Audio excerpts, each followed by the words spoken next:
Well, it's a northern states tradition, collecting and producing maple syrup. And whether you run a business or you just enjoy it and call yourself a hobbyist, it's a great thing to do in the springtime. I'm here with Steve Carl in Tomahawk at his place to talk more about collecting and producing your own maple syrup. Good morning, Steve. How are you doing today? I'm doing well. Thanks, Kevin. Thanks for joining me today. So what made you decide to get into the hobby of maple syrup producing?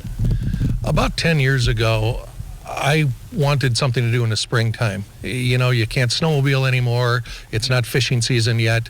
It's just wanted something to do. And I had a couple of uncles that were making maple syrup, and I thought, I'm going to try this. So I started very small with 5 taps and 10 taps and grew to where I am today. Okay. And today, I'm just looking around your lot, you have a lot of bags hanging out of trees. So how many bags and trees have you tapped so far? I've got 90 taps in this year. A couple of the bigger trees have 2 taps, but I've got 90. Okay. So this year has been kind of hit or miss, well, more of a miss so far, and it's a late season. How good of a season do you expect it to be this year? It has been a late start. We got warm. The trees have not been running very well yet. Obviously, it's cold now and snowing, and we won't get any sap run today. But I hope that we're going to have a 3 or 4 week good strong season through April. Typically it wraps up by the end of April. Once the trees start to bud out, you need to pull the taps. It varies every year, but when can people expect the maple syrup to start running? It really does vary every year, but it's typically anywhere from early March through the 1st of April. Some years it starts right at the end of February and goes hit and miss. There's some years where it gets warm quickly and you don't get much sap run. You need the right weather conditions. Cold nights combined with warm days, and it needs to freeze every night for it to run.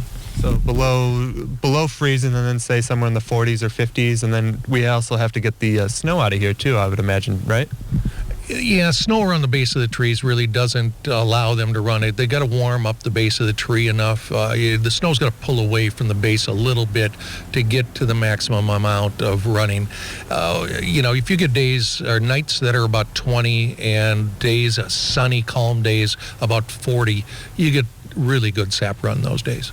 So can you explain to us more what you're doing behind us? Well, I have started the process of cooking a batch of syrup. This is my cooker, my pan here. We add sap to that. It's wood-fired, and just boiling and boiling and boiling away until I eventually end up with syrup. I don't know what my sugar content is going to be this year. This is the first batch I'm cooking down. Hopefully I'm going to have a good sugar content year so it doesn't take as much sap to make the syrup. And typically on an average year, how long does it actually take to cook it all?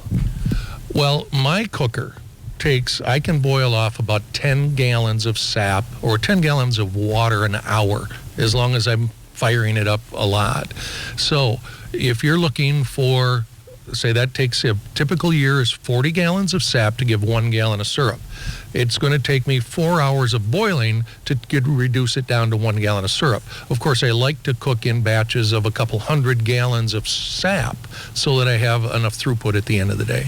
Okay. And if someone wants to, say, start this on their own property, do you have any advice for them?